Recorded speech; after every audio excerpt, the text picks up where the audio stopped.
తెల్లవారే వెలుగు రేఖలా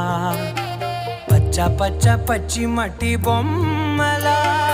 అల్లి బిల్లి వెన్న పాల నురగలా అచ్చ తెలుగు ఇంటి పూల కొమ్మలా దేవదేవుడే పంపగా ఇలా దేవతే మా ఇంట అడుగే పెట్టెనంట బ్రహ్మ కళ్ళలో కాంతులే మా అమ్మలా మా కోసం మళ్ళీ లాలి పాడేనంట.